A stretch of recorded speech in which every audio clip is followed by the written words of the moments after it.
just gonna do the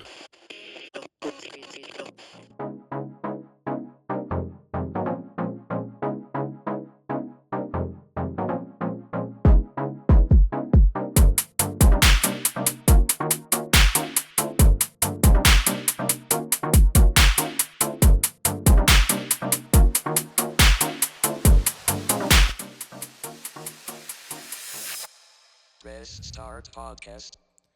And welcome back to the Press Start Podcast. I'm your host Vic, aka Mr. Never Chill, and this is episode number 185, I believe. I think I had the wrong number here in the title, but that's all right. But nonetheless, I'm joined by my co-host Roger, aka Lunatic Oblivion. What's going on, bro? Nothing much. Busy week. Birthday parties, video games, Warhammer tournament. Just living the You're dream. about to say living life and enjoying it. That's good, man. Yeah, I could say for me, for the most part, obviously, I was just talking about some health issues and why we missed last week's episode with being diagnosed with diabetes and whatnot, and kind of basically kind of have a revamp of a new lifestyle change. Gotta eliminate a lot of things, find some new substitutions, and and get healthier. So definitely going to be on a long journey, and hopefully everyone will be along for the ride here with me and see some noticeable changes because I will be losing significant weight as well. So that'll be a visual appearance as well because I'm getting like that shot that I have to do every week, and it's supposed to help me lose weight and also manage my sugars. So because I'm pushing almost 300 pounds, surprisingly, unfortunately. So it's time to Mhm. draw back a little bit and get back to my old self, man. It's been a while since I was healthy. But nonetheless, without the sad news, I did have some happy news playing some games. Obviously, we have a long list of games that we've been playing, and we just kind of wanted to highlight a few that we've been playing. I would say one of the big highlights was hopping back into Cloverfield and finally beating it. That last go around, and boy, was that satisfying. And I don't know. I was just like, I had such a dope ass setup. Like I was rocking with diamonds and they were like going crazy. I had like the every time they hit, it was adding five more score to them, and it was just hitting left and right. And I had the double cats, so they were just racking up points, and I was good to go. So yeah, I was finally excited to beat that one because I know you beat that one a while back, and this one my luck was not there, but it finally was. But yeah, man. So Good. yeah, that was one of four games that I beat over the last week or two. So I've been definitely very busy. That's awesome. Yeah. So I want to talk about one game this week that both of us picked up, tried, and I don't see us playing. So Marathon recently dropped its Server Slam. What was it, last weekend? We had their Server Slam going on, so it was free to play for everyone. And within the first day, it lost like 50% of its player base on a free to play, free to play time. Yeah. What did you think of the game? You know, it was kind of like my second foray into the extraction shooter experience per se. Maybe third because like nonetheless, like if we think about the extraction shooter concept, like we've been playing this since the Dark Zone from the Division game, and that game was way ahead of its time, right? So but the next one we played was DMZ, and I know that you really liked it, but me, I was like, I don't know how I'm feeling about this one yet, and then we were having uh connectivity issues and whatnot. So I was like, man, whatever. And then Marathon has been my third one, and I'm just like, this is actually kind of fun. Like I kind of like going in and doing the missions, and like even if you don't extract, what if you did the mission? Great, unless obviously the mission says make sure you extract with X, Y, and Z. But none of the missions I've had any extraction requirements, so that was cool. But the PvP is where I think it has its biggest issues, especially in comparison to say Arc Raiders, right? I haven't played Arc Raiders, but we've been following it obviously. And that game is more PvE than PvP. Like you can go PvP and do that. Like if you want to be full on aggression, then you'll be paired up in lobbies to play more PvP. But being this is like strictly like whatever you want to do, have at it. So it's like, okay, whatever. But the the TTK in this game is fucking insane. You get shredded before you even know that they're there. You have these And abilities that you can't even use because you die like that quick. So it's like they need to find a better balance on that part. But overall, like the game looks very beautiful. It plays really well, and I love the depth of the game, like the upgrade system, the factions that you can do different missions for, the different characters that you can upgrade and whatnot. So yeah, man, like there's a lot for that game, and I think that's also part of the problem is like you were saying is we're already playing Helldivers 2. It's hard to add another like live service game to grind out if we're already doing that in Helldivers 2. So like it just has a lot going against Marathon to be able to make this that game. And then having like guaranteed people to play with. I'm not playing with randoms, not playing by myself. If I don't have people to play with, then it might not be worth the pickup. Even though it is only like a $40 pickup, but still. Well, yeah, man. What was your thoughts? So I thought it had a lot of issues with the game. Like, so early on, the sprinting system, or like the ability system, if you use too many of your mobility abilities, you literally freeze in place. You overheat, which I thought was a little weird. It's an interesting mechanic because it thematically makes sense. But like gameplay wise, it's just not fun to deal with. Hmm. Enemies, they're really hard to kill because and then there's like 3 or 4 times as many of them as there is you. It's not a problem, but the issue is then I don't know if I'm fighting a player or an actual NPC. It's hard to see the difference when you're in the thick of it. PvP, the maps are too small. So then you have too many people on a map just loading in randomly at different times. And the problem is, like, you kill one team, you're still trying to recoup. That next team comes in, you're dead. And it's just the map is too small and there's not enough data to really like deal with it. And it's super wide open. Like, the parts that aren't wide open are too claustrophobic, and the places that are too claustrophobic, like it's Yeah. there's it's too big and then too small at the same time. Yep. It's not a nice mesh of the two. The lanes don't feel good. Like it, there are lots of parts of the map that just feel like you're a sitting duck out in the open, like in a pit.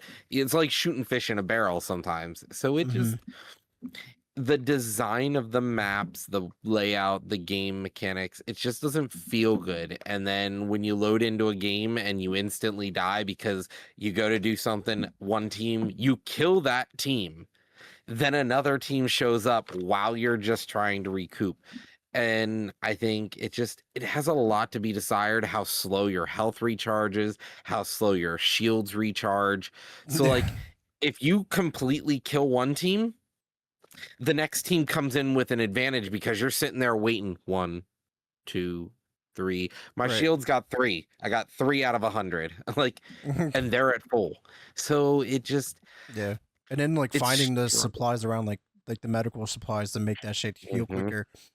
I There was times where I was around the whole map and couldn't find shit. Yeah. It just feels like there's not enough. There's a lot of garbage and not enough items. Right. And like it feels like it's struggling to be Tarkov while also trying to be like Arc Raiders and just doing neither of them well. Yeah. Yeah. So overall, I mean, this will be a game that we see how well it goes. It's definitely not looking well, which sucks because this is coming from Bungie, and this could be the last hoorah from Bungie, and we might not ever see another game from them. Yeah, they honestly they've given up their good IP. A lot of their staff from the original like team is not really there anymore. Hmm. It's just Bungie in name. It's not really Bungie anymore, and they're beholden to their boss who probably told them they had to make a live service game Right. again. PlayStation. Oops. Yeah. This was basically their. I mean, we're talking about Concord 2.0 later in the show, but this could be Concord 3.0 in the making. The way that it's going. So all right, so Vic, I see you played some Game Pass games here, High on Life 2 and Planet of Lana 2. What were your thoughts? Hell yeah, man. So both obviously sequels to games that I enjoyed the first time. Um I'm gonna start with the negative one here. High on Life 2 did not live up to what High on Life 1 did to me.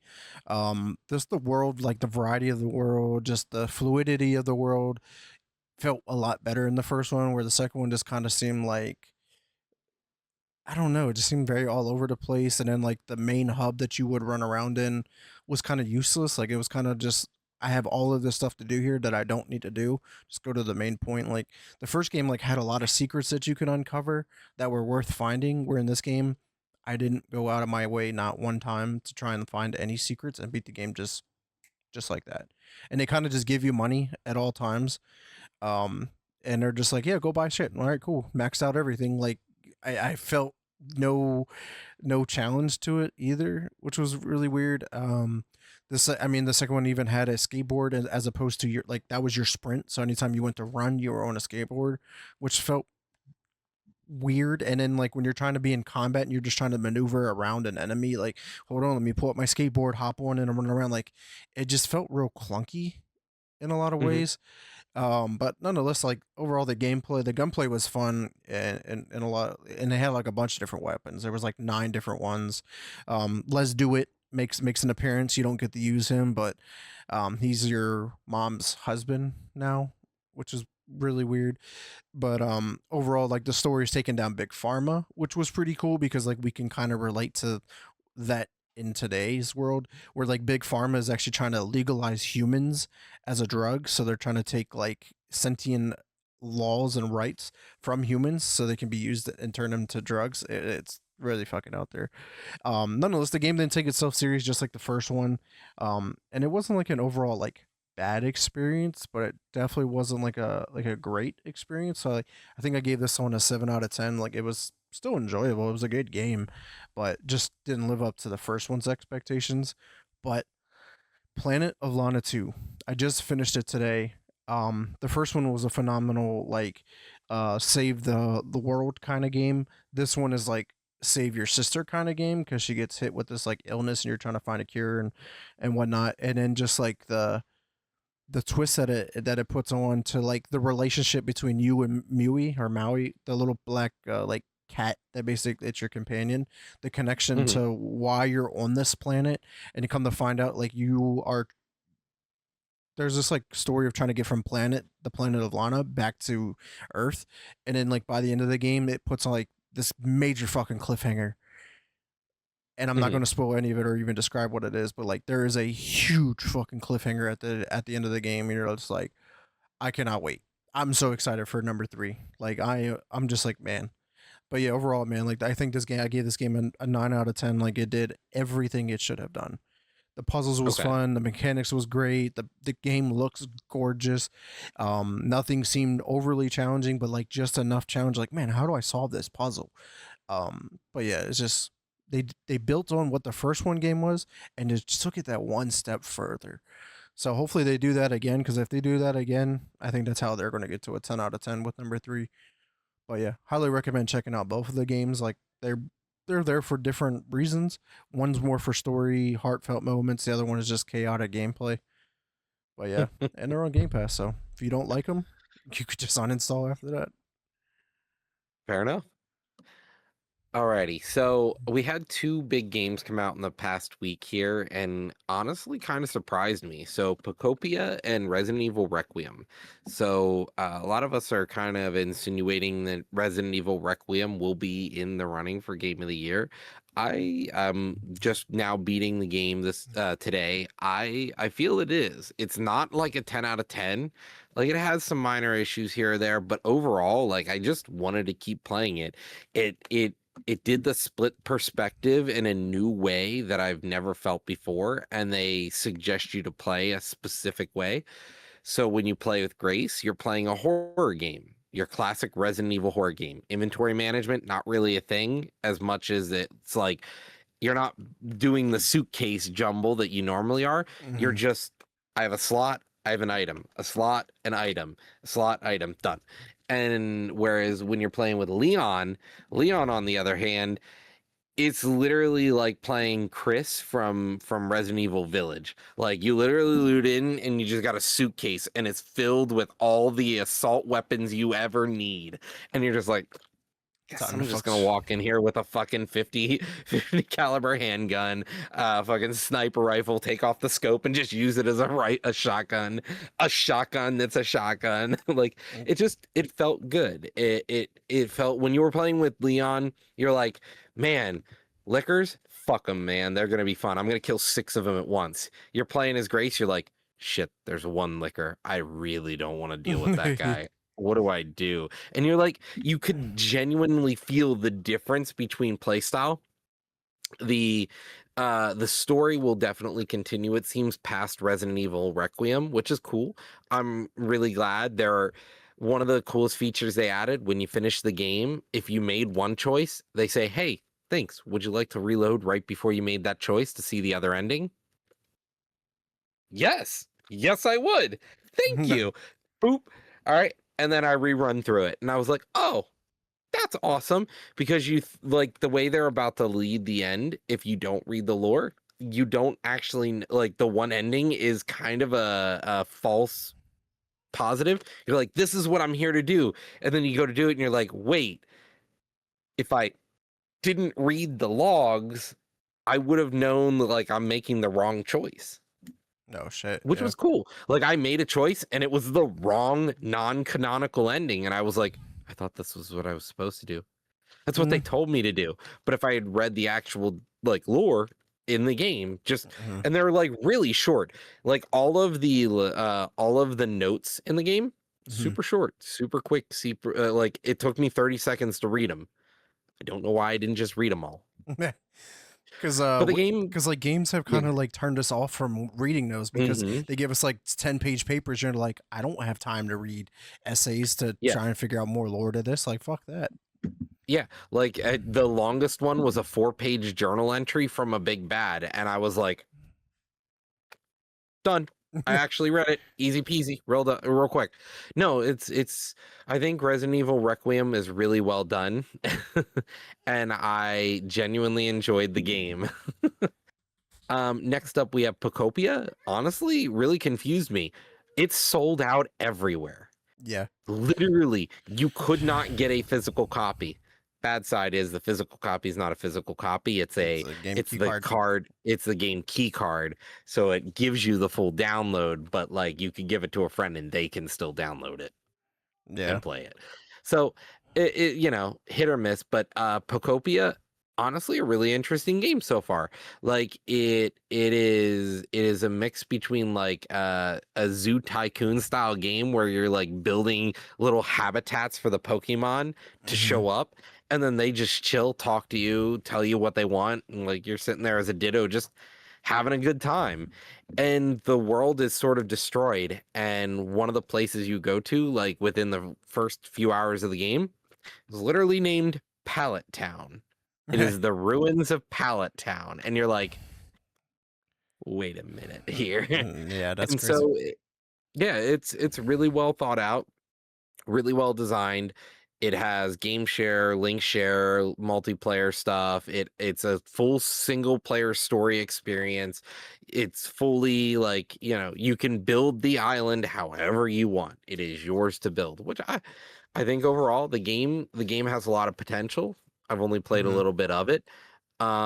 But we'll see where it goes. Yeah. Lastly here, It's looking oh, go so ahead. good. Like I've been really like contemplating. I really want to save up for a Switch 2 just to play that game because it looks really good. Like it's scratching a lot of Hmm. itches. Like it has Minecraft vibes. It has Disney Dreamlight Valley vibes. It has Hmm. what was the game they on the Switch during the pandemic that was huge? With the island. Animal Yeah, Crossing? Animal Crossing. Thank you. The Now for some reason I draw a blank on that one. Nintendo game? I think Horizon, but isn't it like Animal Crossing like New Horizon or some shit like that? That's exactly what it Yeah. is. But yeah, like it's just a really interesting like concept of a game and it just looks really cool. But yeah, I love like the story behind it too. It's like the premise of the game is figuring out where all the humans went. And you as a Ditto, you transform into what your trainer look like.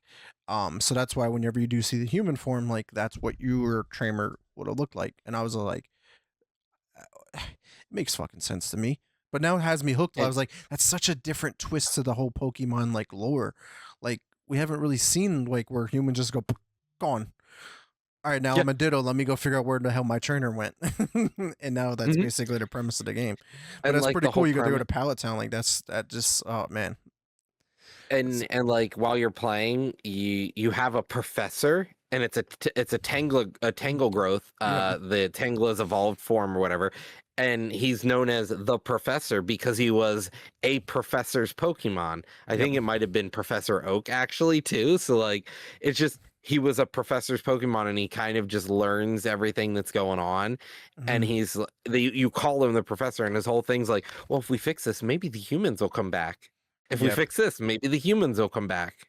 Like, okay. I do like all the different like versions of the Pokemon that already exist are in that game, like the Moss-lax, because the Snorlax like lost in battle apparently or whatever, and it fell sea for so long, like moss grew over him. I was like, that's a pretty cool fucking concept. Or like the pale looking Pikachu, like I don't know the story behind that one, but I was just like, it's pretty cool the different variations of the Pokemon that we're just so used to.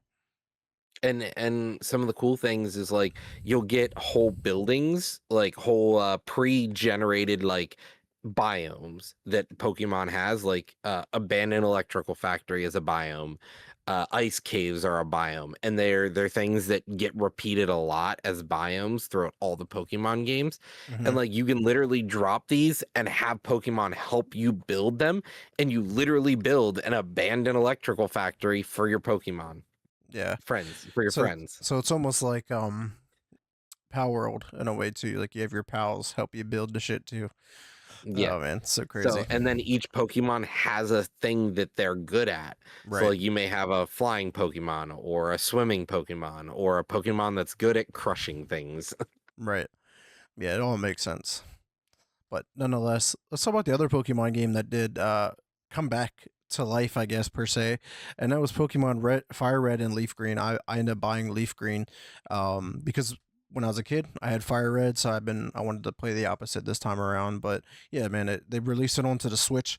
Surprisingly, it wasn't added to the Nintendo Switch Online like the rest of the old Pokemon games have been being added, just like some of the other ones we're going to talk about later in the show. But yeah, man, it's awesome to relive this experience that me and you lived our whole lives, honestly, because we've been around for the OG with the blue, um, red and yellow, and then when the remakes came around, like it's been pretty cool, man. Really fun experience. I actually been taking my Switch to work and playing it on my lunch, even or like Mhm. when I'm sitting there waiting for Helldivers and waiting for people to load up and whatnot.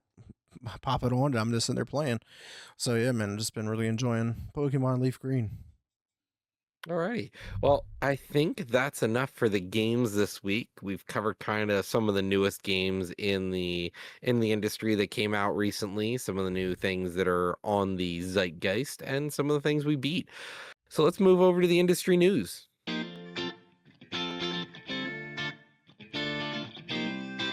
All right, man.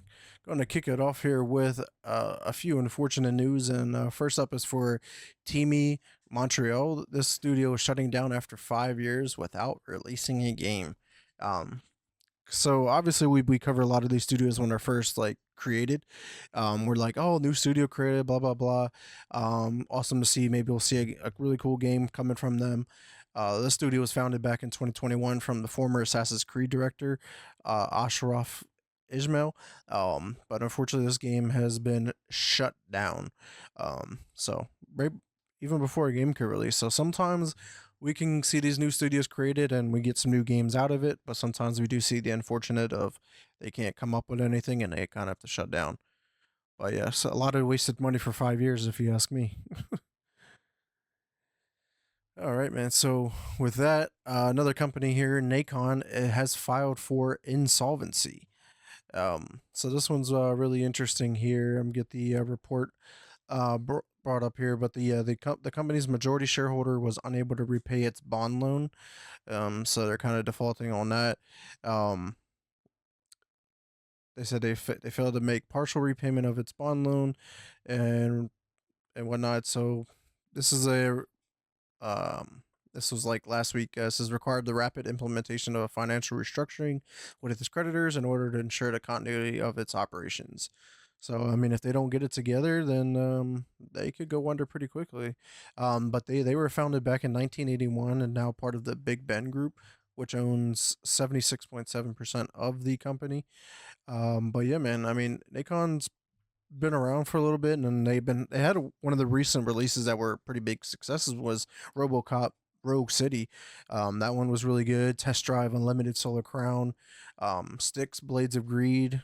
So just a few games to rattle off here. Um, so I mean, hopefully they can get it together because they have a lot of games going for them. But I guess if they're not recouping enough money to pay their bills, then they got to figure out some kind of better plan. It's the issue with large game development. Mm-hmm. And like if you're going to choose an IP and not really like build something fresh and innovative, like don't get me wrong, RoboCop seemed like a good game, but I just didn't want to spend the money. And I assume so many other people did as well. And that's the problem. Like when you're looking at these large cost models for making games, you have to just make things that have wide appeal. You have to make things that have cash shops. You have to recoup so much because you're just putting too much into it. And then the top is also so overly heavy.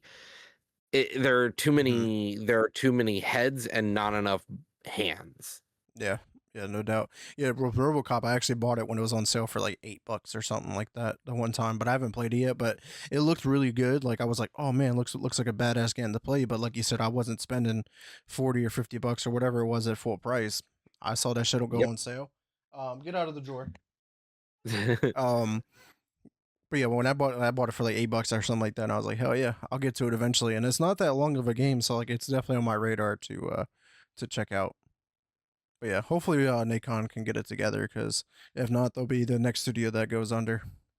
Yeah, so talking about things that are going under, the retro game site, the retro game preservation site, what are their names now?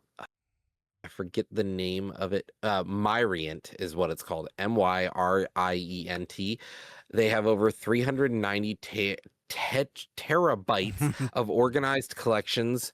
Uh, so they have tons of retro game content from all across the world, all different game systems over many different years.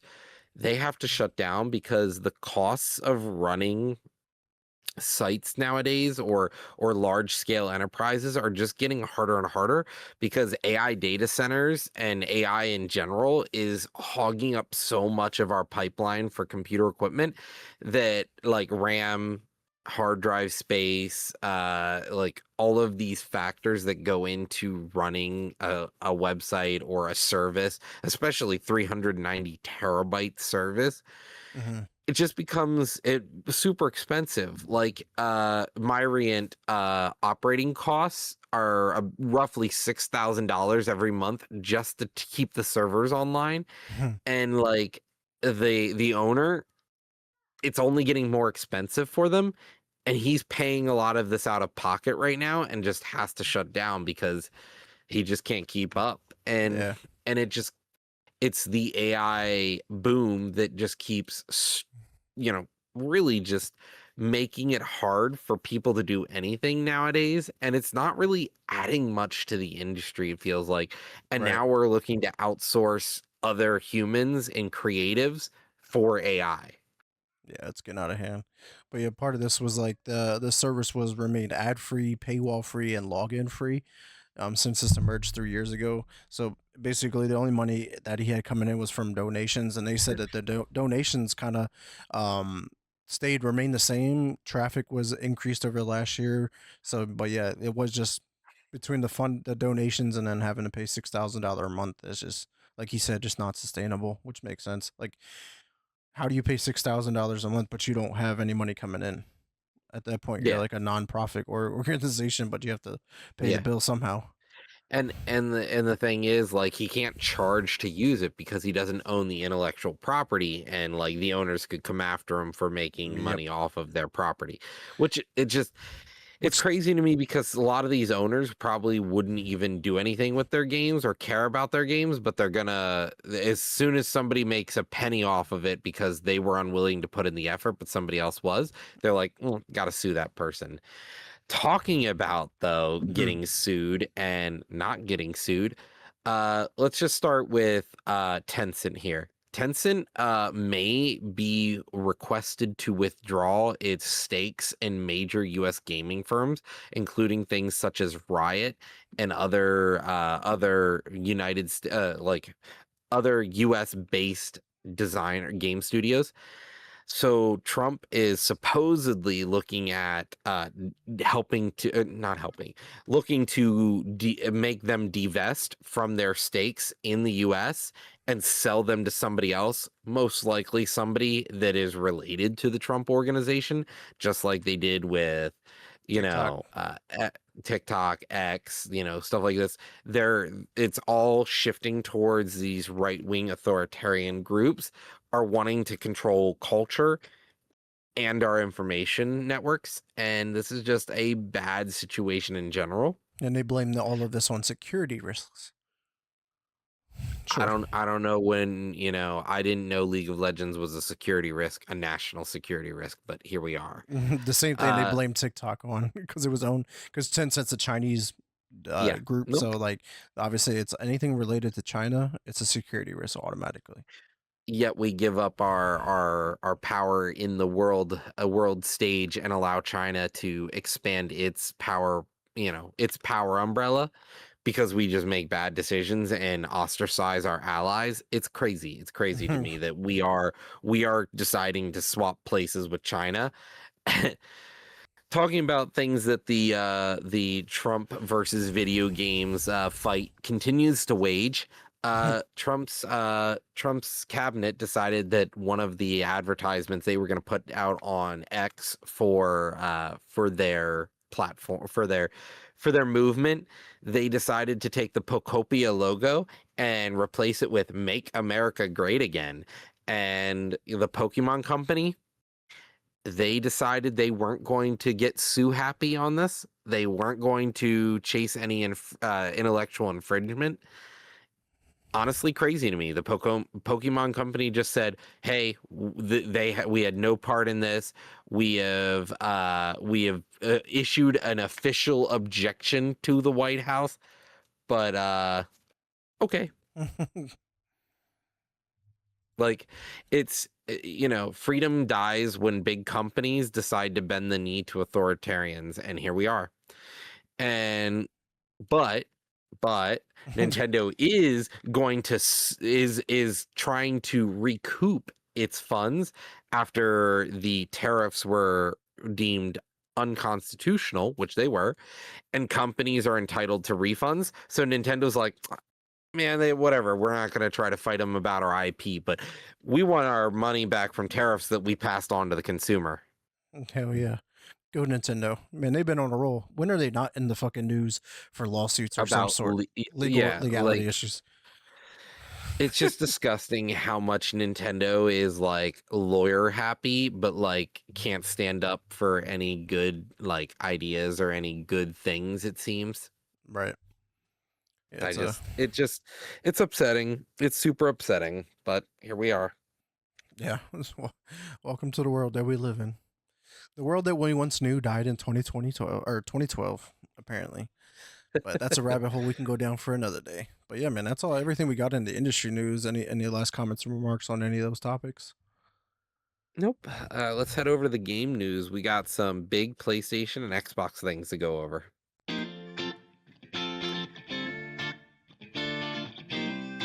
All right, man. Kicking it off here with Xbox, and first up is some news. Xbox co-founder Seamus Blackley says that the gaming brand is being sunsetted. Basically, his insight or what he's seeing from this new regime change over at Xbox with Sharma being ushered in as the new CEO is like he thinks they're bringing her in to kind of just sunset Xbox altogether, and Xbox will cease to exist in his eyes. But I'm not sure. Like, I really don't know. Because like with this other part, Asha Sharma has just confirmed that the next generation Xbox has its project name release called Project Helix. So it's a pretty But cool logo in a way. they also they also talked about it being able to play computer games and Hmm. being a computer essentially. More or less. tinfoil hat on real quick here. Yeah. So, what if the idea is that this is a new a Windows proprietary machine? Like we have the Surface, or we have some of the what is it? Did the Microsoft Glass, or like some Hmm. of these other computing platforms? They're not called an Xbox. They're not called a glassware or something silly. It's Microsoft this, Microsoft that. What if the next generation is the Microsoft Helix and they sunset the Xbox brand, but now we have the moment when consoles start to bridge that gap and it's just a Microsoft OS Hmm. on a pre-built gaming machine. So now the idea is potentially they drop pre-built game boxes, not a Xbox or anything that has its own proprietary OS or anything like that. It's just a Windows OS, but Yep. we've made sure to tune everything for accurate gaming on it. Sort of like they do with the Steam Deck, where they're like, this will Hmm. work on the Steam Deck, this will work. Yeah. Now, what if we have Yeah, they're kind of this already is Helix testing that with approved? like the ROG Xbox Ally, which obviously I Yep. have that handheld. Like that was their first like foot into the door and out to the consumer of like, how do you guys like this experience? Because you basically play all your Xbox games on there, but then you have access to Steam, Epic Hmm. Games, like everything else right there, and it just works. Honestly, like the time that I did play with it so far, it's been a really pretty flawless experience. Other than like It's the crazy. if they can find a way to fix the whole like system updating thing, at least with that it's really tough because you have to update the Xbox app, you have to update Windows, and you have to update Armory Crate for it to work. So they have to find a way to like streamline that. Yeah. It's really fucking like all over the place. Like I was having It's issues with it yesterday trying to update it. it's like for being on the PC to game, you have to update the Xbox app, then the Xbox game, and you have to use the Microsoft Store to do a lot of this stuff to kick off this update to update in another Yeah. system or If they another can just like platform. find a way to like streamline it, kind of like how consoles work in a way, like the consoles are kind of just they update it in the background. Like you don't have to manually go into three different things to update them. Like things just update, and when you boot up, they just work. I'm ready to play, you Right. know? And they got to make it easy to navigate. Like using that, like if you put that in the hands of like a non-computer literate person who just plays games on like a console, they'd be fucking lost. They would have no Hmm. idea what the hell what they would be doing. But yeah, I mean, I think if they can streamline that and just figure out that, because they were talking about like this new Helix project is supposed to be like have that Xbox full screen experience, which is what's on that handheld device, and it runs really great. And it also combines all of the other like libraries, like we kind of see it on PC right now with the new recent update to the Xbox app.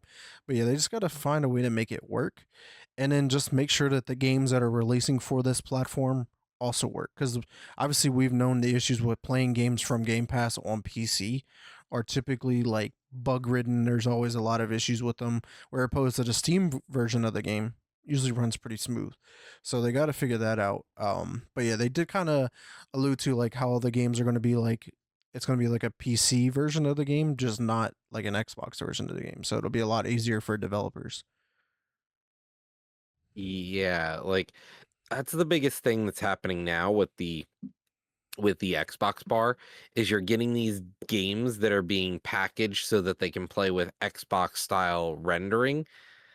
So you're not playing the game like you would be playing the game on Steam or Epic or anywhere else.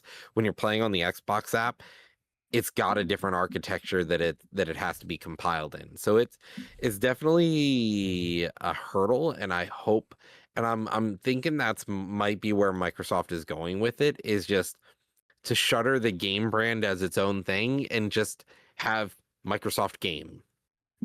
Because it's Yeah, like, PC Flight Simulator is part of the Microsoft Gaming Studio, right. and it's not really an Xbox thing. And so, like, I think the idea is they can collapse in a little bit more and maybe bring that whole gaming industry closer to, like, those cards closer to their chest, because games are the future and that's what most people use computers for nowadays. Like, Hmm. gaming is one of the biggest industries out there. everyone It games, is the like almost biggest. every yeah, everyone games, I should say. Yeah. So let's talk about some games then. Call of Duty, for example, had some bad rumor factory news. Yeah, man. So like a standalone zombie game was rumored to be coming out with it. It was going to be like a launch title for the next gen Xbox, and then they had to like quickly kill the rumor. They were like, "Yeah, no, there's no standalone zombies game," and I'm like, "Fuck!" Like this rumor kind of existed like a long time ago, even during like the 360 days, and then it surfaced back up again. But I was like, I think Call of Duty is just in this really interesting part where like the game gets so bloated with like content that it's kind of hard like to play a bunch of different things all at the same time. Dude, my shaders take forever to compile, Right. and then I have shaders for my shaders, and then I have shaders for zombies, shaders for multiplayer, shaders for single Yeah. player. Like the game, they're like, we want you to have the Xbox bar. Then we want you to launch Call of Duty, which is a hub experience. So we want your hub in a hub to launch other smaller hubs.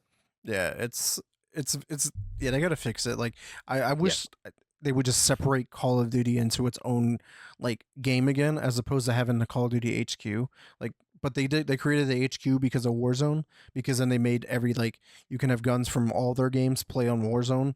So like or like the carry forward system so like they had to create like one unified like experience. So they're definitely in a really weird situation, but like I feel like everyone's getting burnt out of the yearly release of Call of Duty, and I feel like they need to find a way of like separating multiplayer zombies and story where like multiplayer can kind of be like this live service experience. It evolves over time. It doesn't really have to feel like a new game came out, so everything I did kind of just goes out the window and I have to start brand new. Like they have to find a way to blend all of that and make you progress forward where they could still have yearly releases where it's just like a story content, but make it like a 20 or $30 experience where it's just like, all right, cool. Let me play the 4 hour campaign that you release because they're blockbuster hits. They're still a lot of fun, or at least can be. Get back to the roots and get back to the drawing board because the last few have been pretty bad. Um, but it's just like they got to figure out a better way. They got to adapt. They kind of feel like they're stuck doing the same thing since 2007. hmm Yeah, I've been saying it for years. Yeah, and people are starting to vote with their wallet. Clearly, this is one of the least successful Call of Duty games, even though it's still successful because how much money it still makes. But it still was like one of the worst, which is hard to say. But nonetheless, Call of Duty's not done here. So a major Call of Duty brand had to get shut down after a legal clash with the Major League of Baseball. So anybody that was huge into Warzone obviously knew about the World Series of Warzone, which was like the major league gaming, but for Warzone and all the tournaments and whatnot. And the MLB was like, mm-mm. The World Series, that's ours. You're not allowed to call your tournament or your circuit the World Series because we own basically the copyrights to calling something World Series. And It's everyone like was the like, Super Bowl.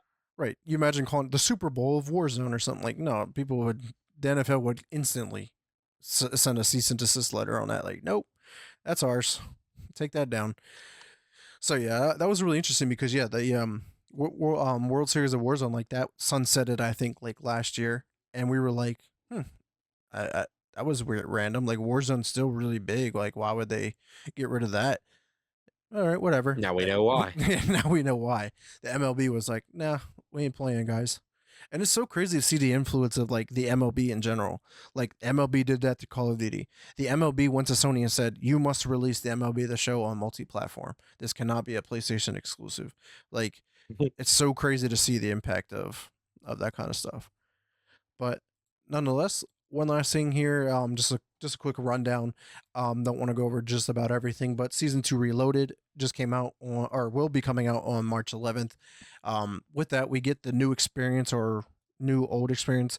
If anybody's been around since Blackout days, the first battle royale from Call of Duty, it is kind of returning in this one called Black Ops Royale, which is a very terrible fucking name if you ask me. But yeah, no more loadouts. It's all about looting, looting perks, looting attachments for the guns. You know, like building your fucking kit, finding the kit, not let me work on getting a loadout, and everyone does the same meta every single time. Like that's awesome. It's awesome to see. But obviously with multiplayer, we get a bunch of new maps and remaster maps. Highlights here is firing range and grind are returning. And then for zombies, we're getting the new map Paradox Junction, which Roger and me were kind of talking a little bit off stream, like how I'm not super excited for this one because it's just a remake of not Nuketown Zombies. And when Nuketown Zombies first came out back in like Black Ops 1, I think it was a pretty really, really bad map. And then when they remade it in Alpha Omega, it didn't get that much better, in my opinion. And then now we're like, oh, but we're gonna make it so like you're gonna time jump in this game where like sometimes you're in it before the nuke hits and then sometimes you're in it after the nuke hits. So like I guess And that's a sometimes you're in cool it thing. while the nuke's Yeah, you're hitting. like, I'm on fire. So like I'm going to be cautiously optimistic on this map. I mean, we're going to play it. Obviously, we still got to complete the Easter egg on the last map, but it'll be interesting to see what they do here. Like, there got to be like a hidden area or like something that they're not showing us. Because right now, it's to me, it's pretty lackluster, and the rest of the zombie community is kind of feeling the same sentiment. But yeah, man. So that's a quick rundown on some of the stuff for season 2 Reloaded. A lot more coming. Go check out the blog post for that. Um, but yeah, man. Any Overwatch fans out there? You can go get your fix on for a new game. This is a new mobile game called Overwatch Rush. Um, I'm gonna get the trailer playing up so everyone can take a look. Anybody who's listening to audio, sorry, but me and Roger can kind of talk while we're watching this. But Roger, I'm not sure if you got to watch this trailer yet, but what's your thoughts here on the Overwatch Rush? Kind of like a top-down mobile experience, I guess. I hate the idea, hate everything about it. It is just another thing we're dealing with from just like the fact that it's a mobile first approach to the game. And like I just don't think it's gonna be it's just League of Legends. It's League of Legends, but like a mobile first approach. Yeah, yeah, that's a good way to put It's it. just another MOBA. It's a genre that has too much going in it already, and like Overwatch is just, why would they want to compete with themselves and get their player base to go play another one of their own games? Because That's a you're good not point, going to draw in any new players, I think, is the right? problem. Because we just talked about them rebranding back to Overwatch 1 and kind of like Yep. reinventing themselves, but then they come out with this. So it's like, do you want me to play the mobile game or do you want me to play your new game? Because I can't tell. Yep. Yeah, I don't see myself playing this at all. Maybe I'll hop on just to give like a quick, oh shit, I played it kind of thing, just whatever. But yeah, I wasn't a fan of Overwatch to begin with. And I'm not really, I'm not a big fan of mobile games, just not. Yeah, I suck with the it's touch just controls.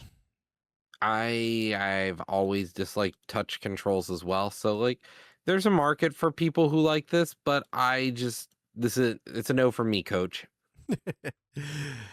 All right, man. So let's continue on here with some more Xbox related news. Next up is the additions and departures to Game Pass. Honestly, we had a bunch of big hits coming out of this. I'm gonna get the list pulled up here. Obviously, one of them was Planet Alana 2, which just dropped the other day. Um, to a T, as came to the rest of the other tiers of Game Pass, EA Sports F1 25 came the Ultimate on the 4th. Planet Alana 2 did come out on the 5th. Construction Simulator is coming out on the 10th. Big one here, Cyberpunk 2077 is coming to Game Pass on the 10th. So if you missed out on this phenomenal game that had a hell of a redemption arc, go play it. This is, I mean, me and Roger, I'm could probably say for you is like we both had really good experiences even at launch. Obviously, it was some people who didn't. But yeah, nonetheless, Cyberpunk was a fun game. Looking forward to the future of that franchise. But another big one here is Hollow Knight Silk Song is coming to Game Pass on the 12th for it's joining Premium basically. It's already on Ultimate and PC Game Pass. And then Roger's favorite game that he's looking forward to here is DreamWorks Gabby's Dollhouse Ready to Party. That comes out on the 17th for Game Pass Ultimate. So that'll be his game that he streams when he returns to streaming. All right, with that, we are losing some games. Unfortunately, we got to lose Bratz Rhythm Style, and I know Roger's bumped for that one. Enter the Gungeon, F123. He is coming. Lightyear Frontier and Mithrect Ambrosia Island are all leaving on the 15th. If I would have to say, Lightyear Frontier was actually a genuinely decent experience. You know, I had a little bit of fun with that one. Do you remember that one? No, I actually don't. Yeah, that was like that mech that you like landed on this planet and you had to like scavenge resources and build like your outpost and then build like landing pads so like your trader can come in and you're kind of like on this like ancient world and you're trying to discover like what happened here. Yeah. And then Oh, yes, yes, yes, yes. Oh God, that game. like it wasn't like a bad experience, but it just also wasn't like a, oh my It was god, an let me play early that. access, so, Right, yeah. like, part of it just wasn't accessible, but, like, I got to the edge of the world, and I was looking out into the next zones because I got out of the actual game Yeah, box. interesting. Yeah, I broke out of it, and I was, like, looking at the zones that off in the distance, like, nothing's even built over there. They haven't even tried to put anything over there. Oh jeez. Yeah, I didn't Yeah. get that far into it, but yeah, I mean, yeah, I had fun for the little bit of time that I did put into it, but yeah, very time consuming in my opinion. But last but not least, we just want to talk about this February Xbox update. So this more than just a console, but 1440p streaming on consoles and the ROG Xbox like cloud gaming basically. On the Xbox PC app, we've added new sounds to help improve your controller navigation responsiveness, and that was actually pretty huge. They added that to the ROG Xbox Ally as well. So like when I'm navigating the menus, it has that like that iconic Xbox sound when you're literally navigating shit. And I'm just like the little things. The little things Mhm. fucking matter. And I was just like, man, that was great. Quality of life update. um but yeah, obviously they're listening to everyone's feedback, but yeah, it says including the ability to easily format your removable storage, which is huge because that's a very crucial part to your handheld experience if you want to expand your internal storage with the SSD or your the SD micro SD. But they also tested post game recaps for the Xbox insiders. Basically, it's like a highlight reel, which is pretty cool. They updated the cloud gaming web experience now with public preview for the insiders. So I mean, definitely a lot of quality of life updates that they've been putting into all of their little things here and there. But they did also add advanced shader delivery indicator for the Rogue Xbox Ally and Ally X, which is really awesome. Um, so it's just like just the little stuff that they just keep implementing has been really good, and I'm really curious to see where it goes from here and how it actually all culminates together. Because like whatever we get out of Project Helix will be from all of these minor updates that we get into the software, you know, in the end game. But yeah, so that is it on the Xbox news. I did want to just see if I can pull up just this concept that someone put together for like the Helix dashboard. I'm gonna pull Mhm. it up here on screen. Someone created this from Club Royal on Twitter.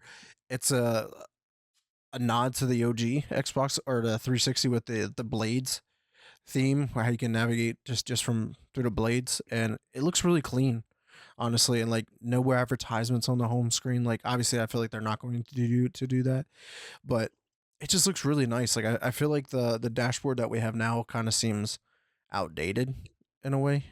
Like when I hop over to the Clunky, a PS5, lot it to looks it. really smooth, clean, and I really like the PS5 dashboard.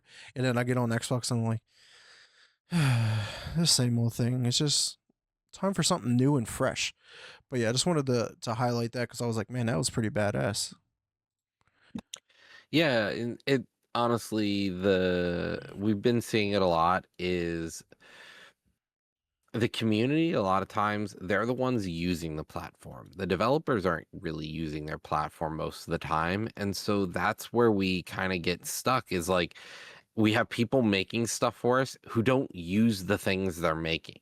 And so it gets into a weird limbo where it's like, here, we made this for you. I didn't ask for that, but you'll like it. No, I won't. Yes, you will. Why does that remind me of the viral sensation right now with the CEOs like McDonald's trying their new sandwich or something like that and didn't really want to do it. And then like Burger Hmm. King and Wendy's hopped on board and like they're making their CEOs and stuff like try their stuff on like live feeds. And it's just like And but it and goes they're into the just thing, like, it's like these people that are like they're making this stuff but not trying it, not even wanting hmm to eat it themselves. Yeah, so crazy. yep. It's like they look at you and they're like, I know what I put in this. God, why would I even try to eat that? And it's like, Hmm. then why am I eating it? Like, why am I doing this? Why am I using it? Yeah. Yeah. No, it's definitely an issue. So let's move on to PlayStation here, talking about CEOs and bad decisions and really just not using their own, like, just not being in touch with their consumers. Yeah, more or less. So let's first talk about what happened last week. So we had two big, like, beta weekends for games, and Sony owned them both.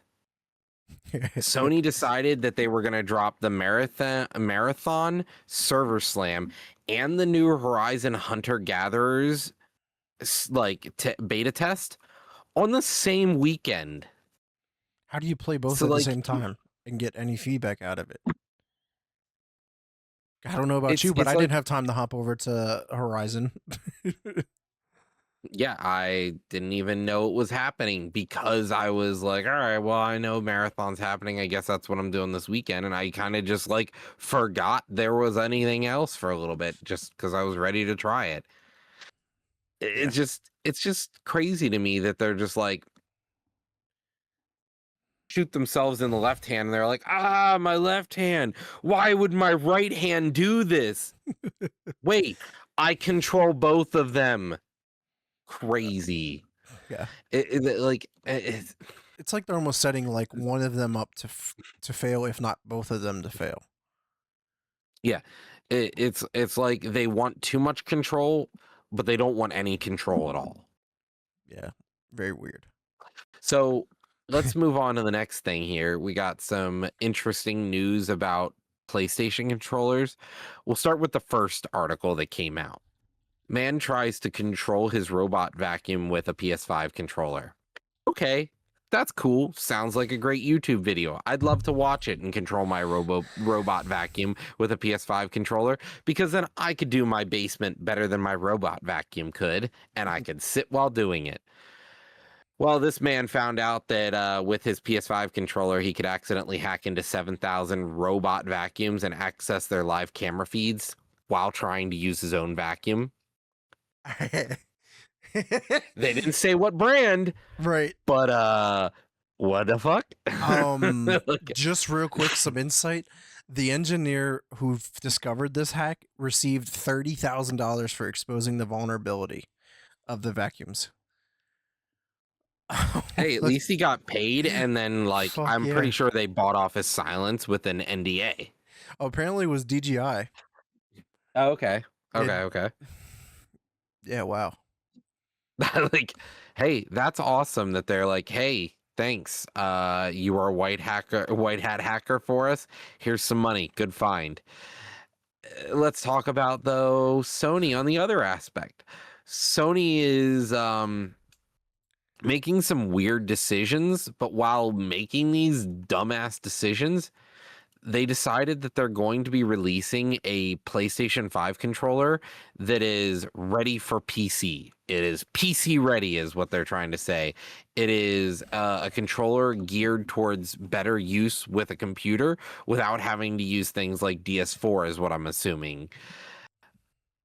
Cool. Awesome. You know what they're doing while they're turning off while they're like, here, buy our new controller for the PC. They turn around and go, hey, also, just so you know, our single player titles, we're not bringing them to computer. The Schreier, who's one of the leads on Marvel's Wolverine, says this game's only on PS5. Will never come to PC. Okay, awesome, great. That's a terrible idea.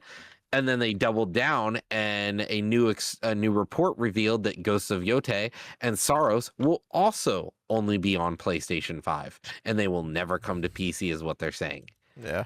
I I mean, want to as of call right their now, this bluff, is about to say this is all but rumors, but I'd be curious to see how they go about this. yeah. Like someone broke it down. They were like, they saw the sales figures and they said that the sales from putting them on other platforms was like 2% of all of their sales. So it's like Hmm. barely anything. So they were like, why do that when we can just make them PS5 exclusives, what then makes people buy our console then because they have to if they want to play those games. And I was just like, yeah, I mean, like exclusives kind of still made sense in a way. Like, look what it did to Xbox. Honestly, Well, Xbox One then they multiplat. don't have to design the game for multiple platforms. They don't have to Exactly. optimize it for multiple platforms. So it takes a lot less developer workload. I understand that. But on the flip side, like exposing your IP to other consoles and such, it definitely it gives you more sales, and eventually that will lead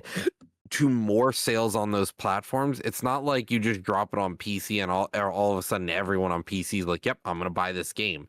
A lot of these people are like, "Never played a PlayStation game, you know. I don't know if it's gonna be any good." Hmm. They're not like me who sit here and went, "I played Last of Us 1 and 2, and that game was fucking awesome. And I played Tomb Raider, and I did this and I did that, and I like played Nathan Drake Collection." And it's like there are people who like have played a PlayStation and know how good these single player IPs can be.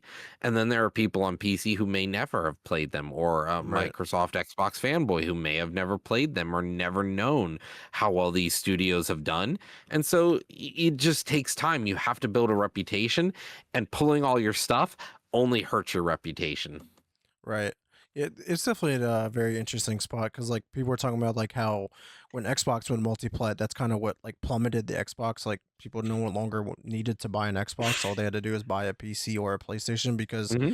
there was no reason to buy an Xbox. I can buy a PlayStation and all the games are coming to there. Well, So, and and it and tanked I've them. got one better for you. I never took my tinfoil hat off earlier, so I'm going to continue to talk with it on here. But what if the Microsoft Helix console is a Windows first system? You know, it's all computer based. It's all about using the Windows OS. Well, now all of the PlayStation exclusives that are on PC are now on the Yep. Xbox too.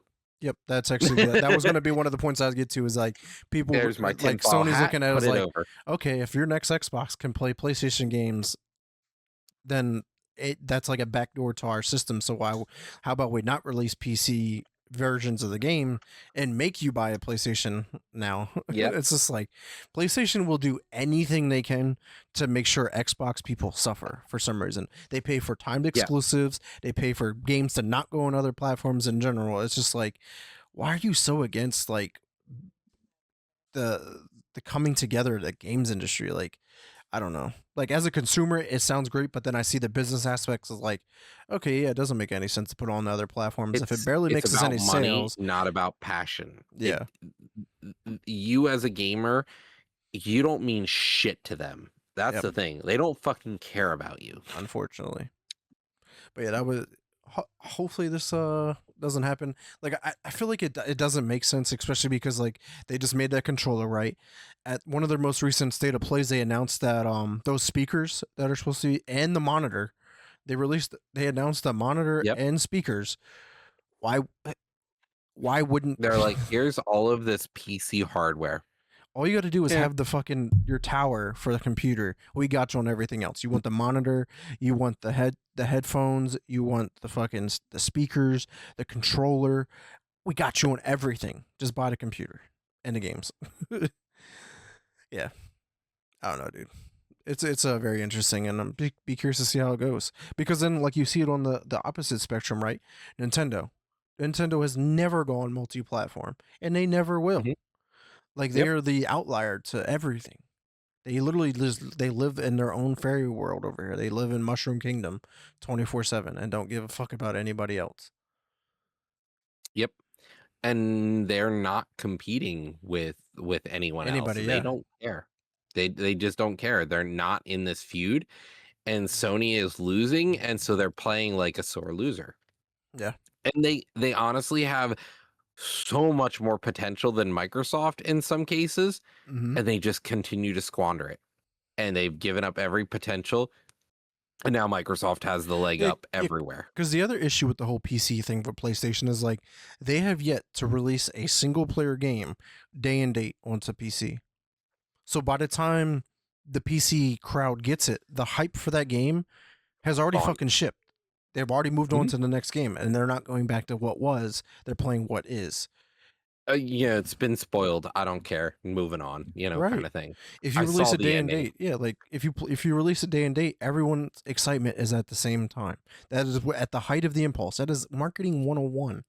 You sell at the Mhm. height of the at the height of the pulse, not at the bottom, not at the end. Yep. So, yeah, I don't know. PlayStation gotta figure some things out. That's for sure. And don't get you All wrong, like right. PlayStation games have been great. I've been playing a lot of them lately, and they've been They're phenomenal fun. experiences. They're awesome. Yeah, great experiences. All right. So let's talk about our last little bit of PlayStation news here. We got four other things going on. So PlayStation getting caught dynamic pricing. They have deals, and then you sign in, you get a whole different price all of a sudden. It's just It's a PlayStation is different price for getting every caught user. in. It's so Yep, crazy. there. It is crazy that like they're charging people. It doesn't and like you don't know why they're also charging you more or less than somebody else either. They just are. It's like if I walked in and I was a black guy and all of a sudden they're like, I'm going to charge this guy 30% more." Like that's just illegal. Right. Like what are you deciding, how are you deciding who gets these prices and who doesn't? Right. What algorithm is behind the dynamic pricing at Yep. all? Like the image I literally have up on screen is before the guy signed in, it was 3.74. I assume that's the pound logo. I always get the pound and the euro mixed up. And then it's 9.99. As soon as he signs in, it's like, how does that even make sense? It was $6 cheaper before I signed in. But you can't buy it Mhm. at 374 until you sign in. All right. Yeah. So let's talk about PlayStation terrible marketing here a little bit more. So they announced Wolverine, but like they didn't do a very good job of it in my opinion. I didn't even know it was coming out. I didn't know the exact date because they tweeted it. They Right, just because you like, don't have yep, Twitter. one of the most anticipated games of the year. Oh yeah, just so you guys know, we're releasing it September 15th. Okay, bye. Yeah, no trailer, no event. Like they just had a state of play. Like why wasn't Yep. not even a short trailer? Like here's a Yep. reveal, the announcement date trailer revealed. Like whatever. I'm Yeah. genuinely confused. One of your biggest games in your catalog, period, and you're trying to make sure it also comes out before GTA 6, so it doesn't get fucking swept under the rug like every other game's going to later in the year. And you just tweet it. Like you're riding the hope that it's this is from the creators of Spider-Man and Ratchet and Clank and it's Insomniac guys. Like we don't gotta advertise this game that much. They're gonna buy it anyway. Like I'm just so fucking confused, dude.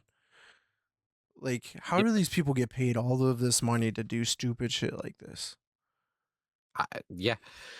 All right, let's talk about the free games this month. PS Plus monthly games. You get PGA Tour 2K25, so a year-old golfing game.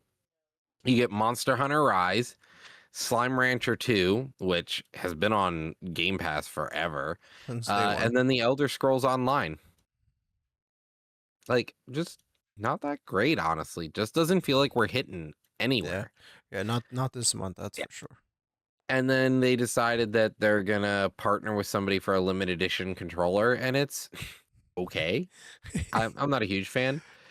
It's Genshin Impact limited edition DualSense controller.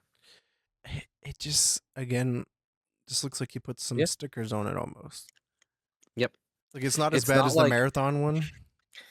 this was a good one. Like this one, they literally have it like scraped, like it's been cut by a sword. Like it's awesome. Yeah. But then other ones are just like, here's a sticker. I mean, Okay. I guess this one's better than the marathon one. That's all I can say. Yeah. Alrighty. let's move on to Nintendo, the company that seems to be hitting on all cylinders.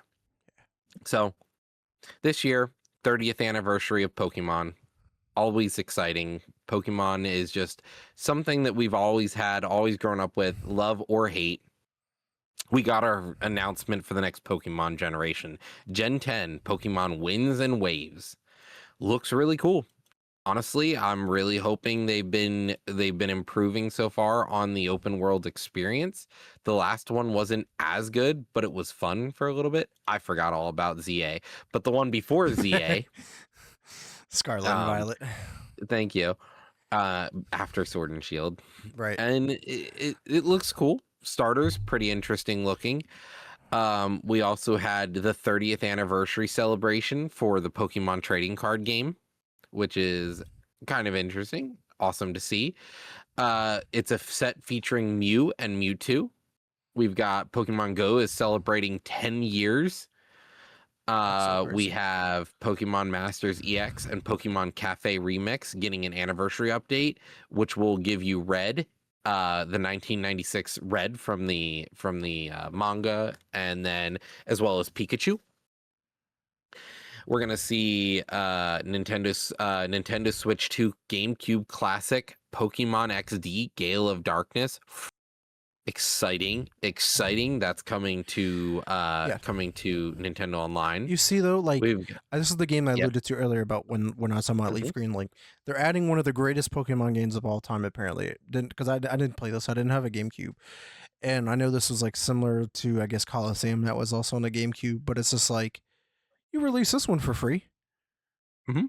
or free per se if you have the Nintendo Switch Online. It's practically free. This shit's only like $50 a year. Um, but Mhm. Leaf Green, you got to charge $20 for. I mean, it's better than paying $350 for a sealed copy of the game. But Yeah. I don't know. Really confused here. We also have some new characters coming into the Pokemon MOBA Unite. We'll see 3 new legendaries: Zapdos, Moltres, and Articuno. We got good news that Fire Red and Leaf Green will receive Pokemon Home support, so that you can deposit and withdraw from Scarlet, Violet, ZA. You can link to your Pokemon Champions account, but you can only transfer Pokemon out of Fire Red and Leaf Green, but you cannot put them back. Interesting. Next up, we have a new Mega Evolution returning to Pokemon. We've got Mega Garchomp coming in Pokemon ZA in the Mega Dimensions DLC. We've got the Pokemon Pokopia gameplay highlight, new Pokemon encounters, cookie, and multiplayer features coming to the game after its release. And that was the You big news missed out of the event. you missed What one. did I miss? Which Pokemon one? Champions gets his Nintendo Switch and mobile release windows. Is coming Yes. to the Switch in April of this year, so next month, and coming to mobile later this year, which is like the successor to Pokemon Stadium. So Hmm. I'm looking forward to that. It is actually very curious to see that it's coming to mobile as well, but at least I'm glad it's coming to the both Switches as well, Switch 1 and 2. Hmm. So Interesting to see. I'm thinking it's going to be a mobile first approach to the gameplay, though, because it's coming to mobile. And with that, it's not going to probably be as good as Coliseum, I bet. yeah, Or we'll yeah. see. So, all right. So that covers the Nintendo news here. Vic, why don't we jump over to Amazon? Yeah, Amazon got to be in the gaming realm, and they have unfortunate Not news. for long. They will no longer publish Maverick Games' upcoming racing games. These are some of the guys that left the Forza team and went to make their own studio and had Amazon as their publisher, and they decided to say never mind on their debut title. Maverick Games was founded back in 2022 from the Forza Horizon team. But yeah, it says their debut title is still in development, is now seeking a new publishing partner as Amazon has parted ways. Um, they basically Amazon's like just in the midst of like scaling back their games operation. They just recently ended their MMO, obviously with New World, which is shutting down. The closure of King of Meat, which is the next topic here, and that one was really interesting because they had outlandish fucking expectations for this game. It was some sort of battle royale that didn't appear as a blip on the radar. They expected 100,000 concurrent players on on Steam, and I'm just like, what shit were they smoking? Because I need some. Or maybe not. Maybe let me stay away from that because it makes you stupid as fuck. But yeah, 100,000 players to play you're crazy. You're fucking crazy. But yeah, Amazon just seems like they wanted to really be into the games industry, but just have not found their footing per se. Like their cloud service gaming, their MMORPG, like everything that they have created just floundered. So Mhm. yeah, lots to be It desired it there. was a lucrative approach. They were just like, let's see if we can make money. Ah, we have a ton to spend, a ton to waste. Right. Amazon's like, yeah, as this is drop in the bucket, it didn't make us anything. It costs us money. Let's get out of it while we still can. But let's talk about another from company that's actually I think on the up in a way, and that's Ubisoft. Man, what they're restructuring and they're refocusing, and they're just getting back to business. Seems like it's working so far. So the Division 2, which has been out for quite some time now, it's been out. I think it came out in 2019. Has actually a roadmap for future content, man, and we're getting like a bunch of new stuff. Like there's a new DLC that you can go into Central Park, and their new survivals mode, um, new incursions, tweaked an extraction experience in the survivals mode. They finally gave us something that we've been asking for so long, and that's crossplay. Like honestly, that was the reason why I didn't get to play the Division 2 there for a while because like Phil wanted to play it with me and couldn't because he was on Steam and I'm on Xbox. Couldn't play with each other. Now we can, so that's awesome there. So maybe me and him can finally give that a go and play some Division 2, especially with all the content that's been rolling out. And I absolutely love that franchise. But on the flip side, they have another game coming out called the Division Resurgence. This is actually releasing this month on the 31st. This is their mobile game. This actually has its own standalone story and everything. And I'm just like, ooh, maybe I actually get. I have to get a new backbone controller since the one that I did have was for my old iPhone, and that's when it had Lightning, and now my new one has Type C, so it doesn't fucking work. Um, so maybe I get that so I can check it out just because of how much I genuinely love the Division games. Um, or I could just play it on the iPad and hook my Xbox controller up and just call it a day. So I got win-win there. But Ubisoft had some other big news though for their other franchise, and that was for Assassin's Creed. They kind of just wanted to give an insight on what's kind of look forward to, give some updates into some of their games and whatnot. So I kind of give you like a quick rundown. Their upcoming game right now, it's just codename Hex, is still in active development. They recently have a new creative director on the project, who is also leading the head of content, and they're taking their time to make sure that this game comes out and does really well. Also, codename Invictus. This is their PvP multiplayer Assassin's Creed experience. Is still in early development and doing fairly well. So they just wanted to do that. They did finally confirm that Assassin's Creed Black Flag Resynced is a thing, and it will be coming out. And told us to stay tuned. Um, so be on the lookout for that.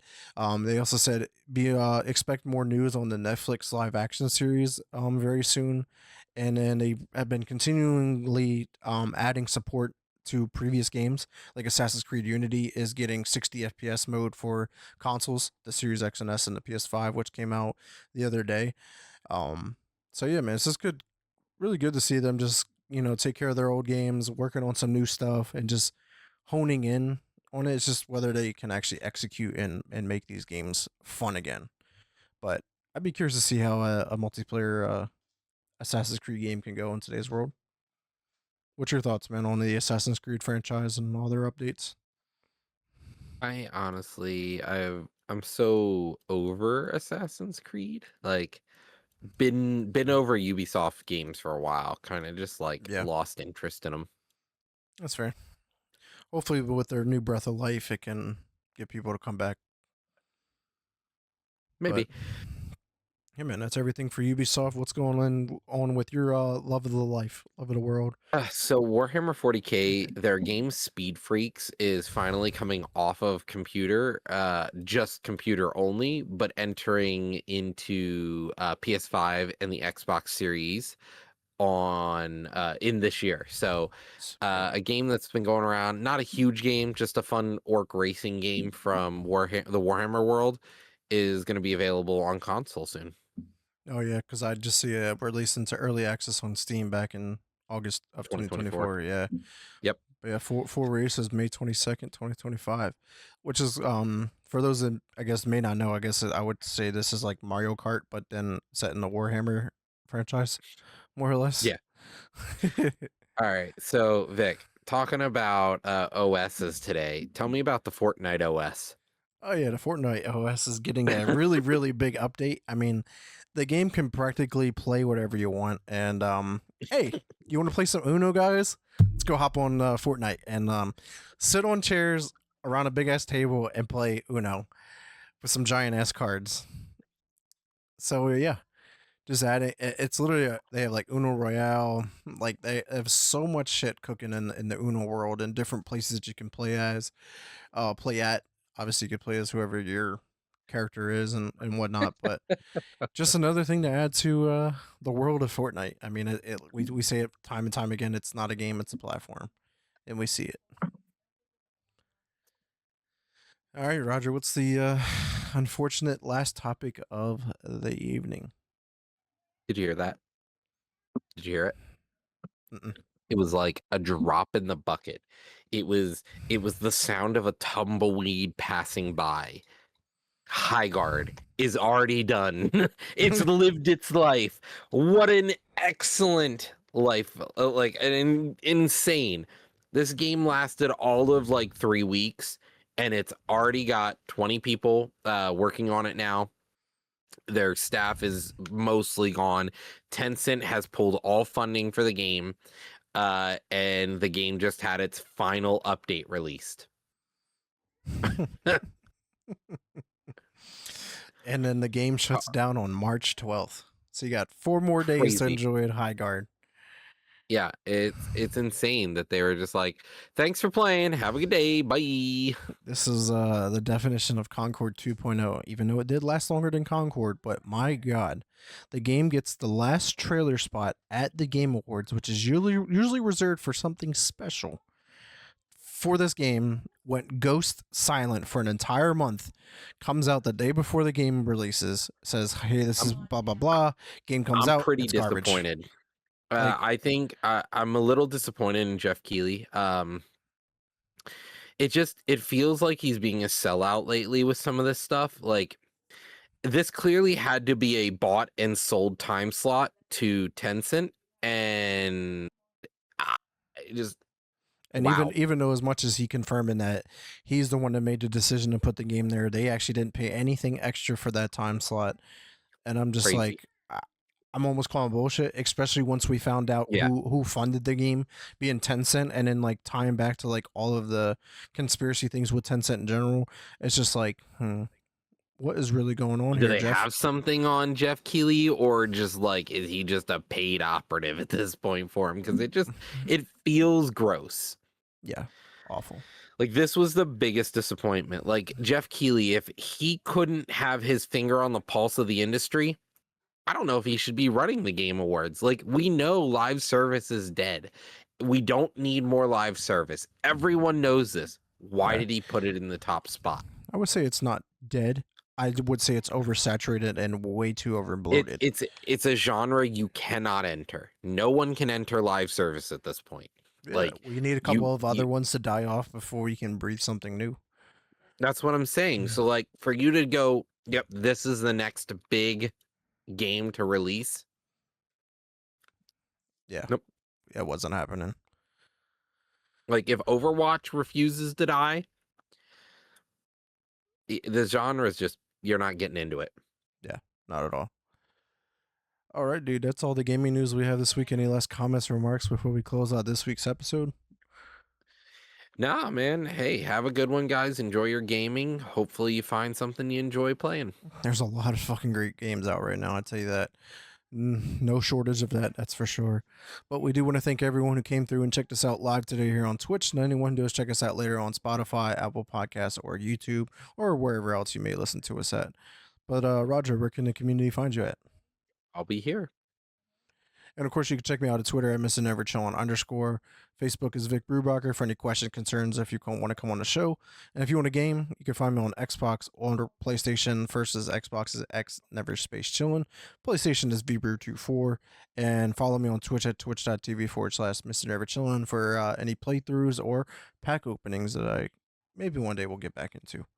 But we do want to thank everyone again. And until next time, peace.